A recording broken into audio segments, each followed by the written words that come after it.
Everyone good morning আজি ৰাতিপুৱা এটা নতুন ব্লগৰ ষ্টাৰ্টিং কৰিছোঁ আশা কৰিছোঁ আজিৰ ভিডিঅ'টো আপোনালোকৰ কাৰণে বহুত বেছি হেল্পফুল হ'ব কাৰণ আজি এই ভিডিঅ'টোৰ জৰিয়তে মই আপোনালোকক দিনটোত নিজৰ খাদ্যত কাৰ্বছ এড নকৰাকৈ কেনেদৰে এটা হেল্থি ডায়েট মেইনটেইন কৰিব পাৰি সেইখিনি আপোনালোকক দেখুৱাম বুলি পালে ভাবিছোঁ আৰু আজিৰ ভিডিঅ'টো যিসকল ছোৱালী PCOD বা PCOS আছে তেওঁলোকৰ কাৰণেও বহুত বেছি উপকাৰী হ'ব কাৰণ PCOD বা PCOS থাকিলে বহুত বেছি ডায়েটটো মেইনটেইন কৰিব লাগে নহলে মেডিসিন খাব লাগে কিন্তু মই যিদৰে ডায়েটটো মেইনটেইন কৰোঁ সেইদৰে যদি ডায়েটটো মেইনটেইন কৰে তেনেহলে কোনো ধৰণৰ মেডিসিন নলোৱাকেও নিজৰ PCOD বা PCOS মানে কন্ট্ৰোল কৰিব পাৰি আশা কৰিছোঁ আপোনালোকে ভিডিঅ'টো বহুত বেছি ভাল পাব ৰাতিপুৱা অলপ খোজ কাঢ়িব লৈছোঁ কাৰণ হেলদি ডায়েটৰ লগত হেলদি লাইফষ্টাইল মেইনটেইন কৰাটো অলপ এক্সাৰসাইজ কৰাটো বহুত বেছি ইম্পৰ্টেণ্ট হয় গতিকে আমি অলপ ৰাতিপুৱা খোজ কাঢ়োঁ যাতে মানে ডায়েটও কাম কৰে আৰু এক্সাৰসাইজও কাম কৰে তেনেহ'লে আহক আজি ভিডিঅ'টো ষ্টাৰ্ট কৰোঁ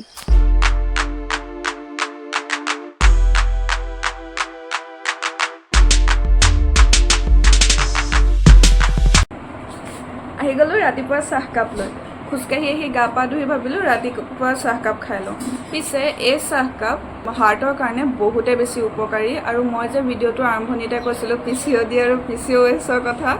এই চাহ কাপ PCOD আৰু PCOSৰ কাৰণেও বহুত বেছি উপকাৰী কাৰণ বেকগ্ৰাউণ্ডত মানে কিবা কিবি নইজেছ হৈ আছে বা কিবা কথা ওলাই আছে সেইটো ইগন'ৰ কৰি দিয়ক আৰু মই কৈ আছিলোঁ যে একাপ চাহৰ কথা এই চাহ কাপ PCOD আৰু PCOSৰ কাৰণে এইকাৰণে বেছি উপকাৰী কাৰণ এই চাহ কাপে আপোনাৰ বডিৰ হৰমনেল যিটো ইমবেলেঞ্চ সেইটো মানে কণ্ট্ৰোল কৰে প্লাছ মানে ব্লাডত যিটো আমাৰ গ্লুক'জ লেভেল সেইটো কণ্ট্ৰোল কৰে আৰু এই চাহ কাপত বহুত বেছি পৰিমাণে এণ্টি অক্সিডেণ্ট আছে যিয়ে মানে আমাৰ ডায়েটতো বহুত বেছি ভাল আমাৰ হাৰ্টৰ কাৰণেও বহুত বেছি ভাল পিছে ভাবি আছে চাগে একাপ চাহ মই বনালোঁ কেনেকৈ একদম সহজ আমাৰ অসমত সকলোৰে ঘৰত আপোনালোকে সকলোৰে ঘৰত চাগে অপৰাজিতা গছজোপা আছে তাৰে ফুল চাৰিপা আনিছোঁ ছিগি পালে আমাৰ ঘৰতো আছে যিহেতু ফুল চাৰিপা আনিছোঁ পানীত দিছোঁ অলপ সময় উতলাইছোঁ আৰু চাহ ৰেডি আচলতে এতিয়া বহুত একাপ ব্লু টি বুলি পেলে মানে ভাইৰেল হৈ আছে কিন্তু আগৰ পৰাই অসমত বহুত দেখিছোঁ মানে মানুহ সকলোৱে মানে এইটো চাহ কনজিউম কৰেই গতিকে আপোনালোকে যদি বিচাৰে মানে যে বহুতে বিচাৰে যে এনেকৈ কেফেইন কনজিউম কৰিবলৈ মন নাযায় তেনেকুৱাত আপোনালোকৰ কাৰণে green tea blue T red tea মানে এটা জবা ফুলৰো টি বনাই হ'বলা দেই মই মানে সেই ৰেড টিটোৰ বিষয়ে ইমান বেছি ভালকৈ নাজানো জবা ফুলৰ বনাই বুলি পেলাই জানো মই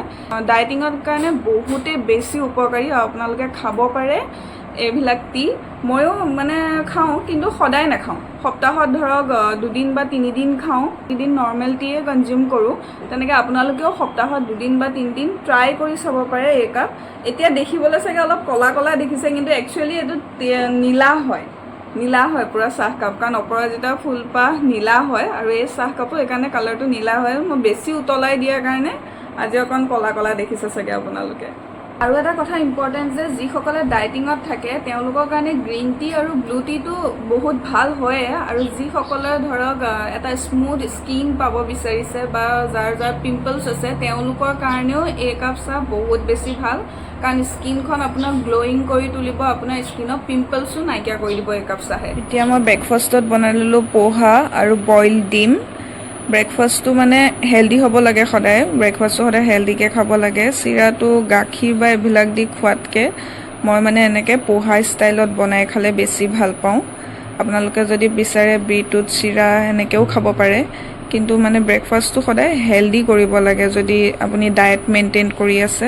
মই ইয়াতে কেইটামান বাদামো দি দিছোঁ অলপ টেষ্টটো বেছি ভাল হ'বলৈ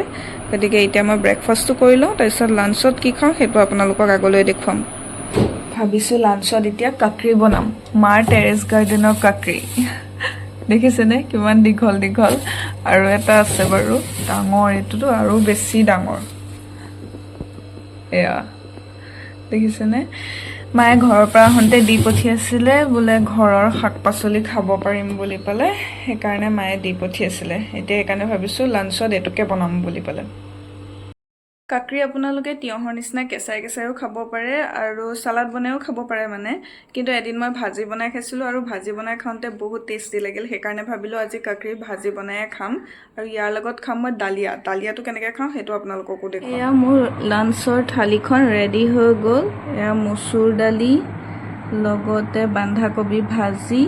আৰু এয়া মই ভাতৰ ঠাইত দালিয়া খাওঁ, কাৰ্বছটো যাতে মানে বেছিকৈ নাযায় বডিত, সেইকাৰণে দালিয়া খাওঁ। দালিয়াটো বেলেগ একো নাই, ভাতত চাউলত যেনেকৈ পানী দি পেলাই হুইচেল এটা মাৰি লওঁ তেনেকৈ দালিয়াটো মই হুইচেল এটা মাৰি লওঁ। আৰু এয়া হ'ল কাকৰি ভাজি, মাৰ গাৰ্ডেনৰ কাকৰিখিনি ভাজি কৰি লৈছোঁ। কমপ্লিট ভেজ থালি আজি চাব পাৰে মোৰ দুপৰীয়া লাঞ্চৰ পূৰা ভেজ থালি আজি। যোনদিনাখন নন ভেজ বনাওঁ মই নন ভেজো দেখুৱাম বাৰু, কিন্তু আজি ভেজ খাই আছোঁ কাৰণে আজি ভেজ থালিখনকে আপোনালোকক দেখুৱাইছোঁ। তেনেহ'লে আহক আজি ভেজ থালিখন মই ট্ৰাই কৰি চাওঁ আপোনালোকৰ আগতে, কেনেকুৱা লাগে মই আপোনালোকক ক'ম তেতিয়া। কাকৰি ভাজিখিনি দেখিবলৈ বহুত ধুনীয়া হৈছে, খাবলৈও সেই তেনেকৈ একেই সোৱাদেই হয়, ধুনীয়া হয় খাবলৈ। পিছে কাকৰি আপোনালোকৰ মানে আজিলৈকে কোনে কোনে ট্ৰাই কৰিছে মোক কমেণ্টত জনাবচোন, কোনে কোনে কাকৰি ট্ৰাই কৰিছে এতিয়ালৈ।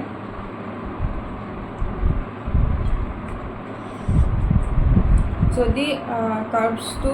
নিজৰ ডায়েটত যদি ভাবে যে কাৰ্বছটো কমাই লওঁ বুলি ক'লে, তেনেহ'লে আপোনালোকে মোৰ নিচিনাকৈ এনেকৈ দালিয়াটো ভাতৰ ঠাইত দালিয়া এনেকৈ বনাই পেলাই খাব পাৰে, তেতিয়া কাৰ্বছটো আপোনালোকৰ মানে ডায়েটত কম থাকিলে ভাল হয়। আৰু যদি মানে ভাতটো নোখোৱাকৈ থাকিব নোৱাৰে তেনেহ'লে কাৰ্বছ মানে ল'ব পাৰে আপোনালোকে, ভাতৰ পৰিমাণটো কমাই দি পেলাই দালি ভাজিৰ পৰিমাণটো সৰহ কৰি দিলেই হ'ল।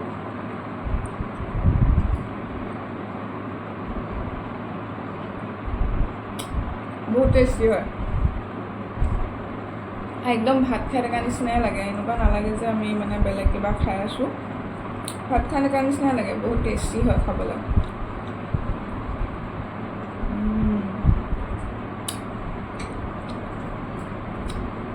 মজা।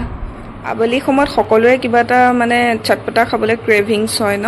সেনেকৈ মোৰো হয় আৰু মই তেতিয়া খাওঁ এনেদৰে চুইট কৰ্ণ চাট বনাই পেলাই খাওঁ। বেছি একো নিদিওঁ, একদম চিম্পলকৈ বনাওঁ, এটা বিলাহী এটা পিঁয়াজ